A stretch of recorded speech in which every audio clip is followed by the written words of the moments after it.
Welcome sa Dries TV. Kung interesado ka sa ganitong news, huwag kalimutang isubscribe ang ating YouTube channel. Maraming salamat! So ayun, welcome back again sa ating YouTube channel mga kakimpaw, and sa update natin ito ang pag-uusapan natin ay tungkol sa mga importanteng ganap kina Kim and syempre kay Paula Avellino. Pero bago po ang lahat, maraming salamat sa inyong patuloy na pagsuporta at pagsubaybay sa mga daily update natin. Kaya naman bilang pasasalamat, narito po ang mga napili kong komento patungkol yan sa naging previous update. Una komento mula po ito kay Ginang Annalyn Hiccup. Sabi niya, may kasabihan nga tayo hindi mabubuo ang pelikula kung walang kontrabida, kaya ganyan din ang artista. Hindi ka sikat kung wala kang basher. Tama po kayo dyan, Ginang Annalyn Hiccup, kasama na talaga sa buhay, artista, itong mga bashers na to. Kasi syempre, 'di ba? Isa rin ito sa nakakatulong mga kakimpaw, 'di ba, kay Kim and Paolo Avellino na kine-criticize sila, 'di ba? So nakakatulong din po 'yan. Pag may bashers, ibig sabihin talagang sikat ka na. Katulad po ni Kim and Paolo Avellino, hindi mawalan-walan ng mga bashers. Konting pagkakamali, konting kibot, konting galaw, gagawan po nila yan ng issue, mga kakimpaw, kasi alam nila na marami po, marami ang nagmamahal at sumusuporta kay Kim and Paolo Avellino. Kaya yung mga bashers, huwag kayong magpapa-apekto dyan.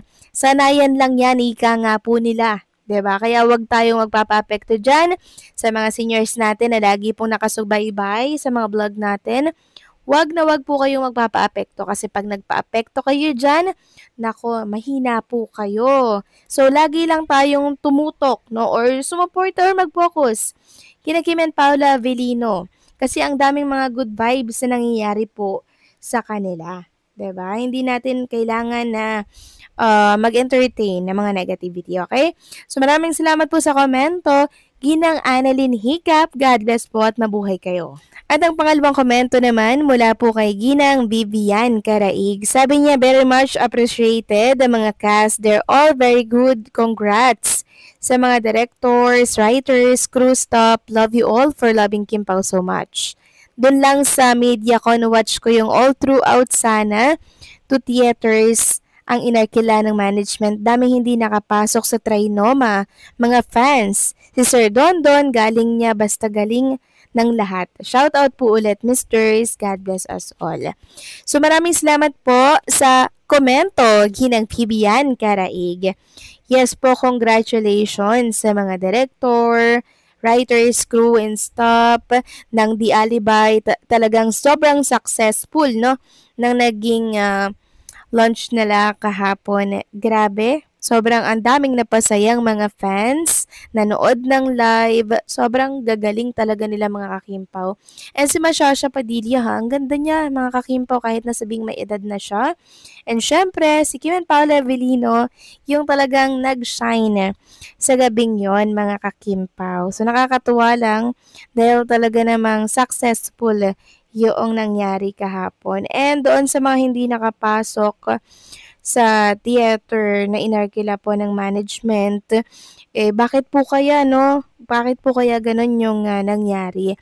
So, nakakadismaya naman. Maybe puno na po mga kakimpaw, kaya po nangyari yun. Ang dami po kasing mga pumunta talaga kay Kim and Paula Avellino na launch ng The Alibay. Pero yan, 45 na group ng Kim Pao ang nandoon para sumuporta kay Kim and Paolo. Sobrang init ng pagtanggap, kaya maraming salamat. Malapit na nating mapanood ang The Alibay sa Friday na yan, kaya sana ay nakapag-subscribe ng lahat sa Prime Video PH. So maraming salamat sa komento, Ginang Vivian Karaig. God bless po sa inyo and mag-iingat kayo palagi.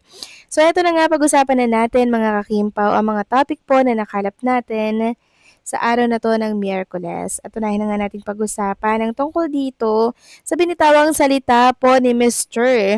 John Arcilla for Kim and syempre kay Paolo Avellino na talaga naman kinatuwa po ng Kim Pao fans. Ano ba yon?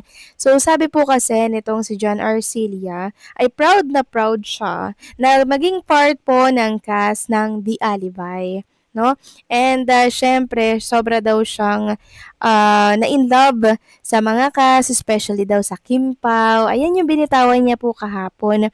So, sila daw po yung napaka down to earth na star na nakatrabaho po nitong si Mr. John Arcilla bilang artista. So, grabe naman yung compliment, Mr. John Arcilla. Nakakataba po ng puso at masaya kaming Kim Pao fans dahil na-appreciate nyo po si Kim and Paula Vilino sa totoong ugali talaga nila. And marami nga po nagsasabi na true coming from the veteran actor Mr. John Arcilla, also from Romnick working with the right people. Naka-proud supportahan daw yung mga ganitong artista. So, nabitin nga po ang pamilya ko nila kahapon.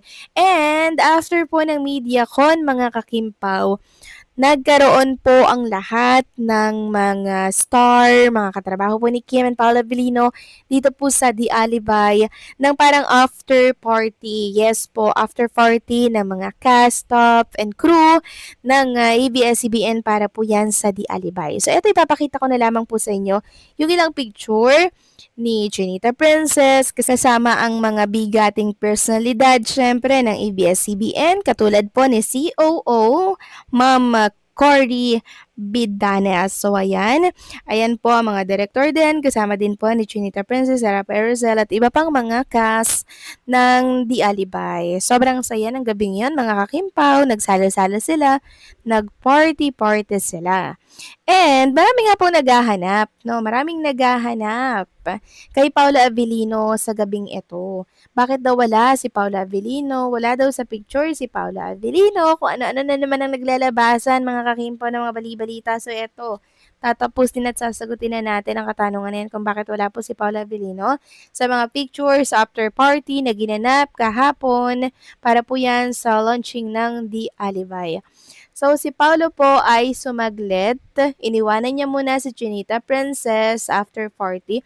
Sumaglit po siya sa wake ng anak ni Kuya Kim. Okay na.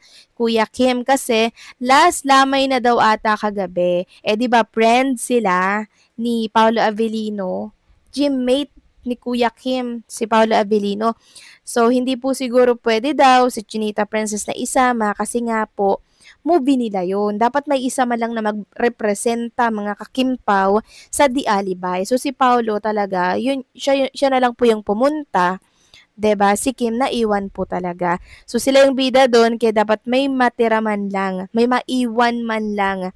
'Di ba? So baka daw dinaanan na lang niya si Kim pag-uwi kasi nga po sobrang hectic ng schedule no, ni Kim and Paula Avellino. Hindi naman po pwede, syempre, na hindi man lang pumunta si Paula Avellino sa wake ng anak po ni Kuya Kim Atienza kasi syempre, malapit po si Paula Avellino kay Kuya Kim Atienza. Kaya pakisama man lang mga kakimpaw, 'di ba? So yan po yung dahilan kung bakit wala si Paolo sa after party ng The Alibay. So sana tapos na po ang issue patungkol dito at wag nang gawan pa ng usap-usapan. Okay? So paano mga kakimpaw, hanggang dito na lamang pong update natin. Maraming salamat sa patuloy po na pag-suporta.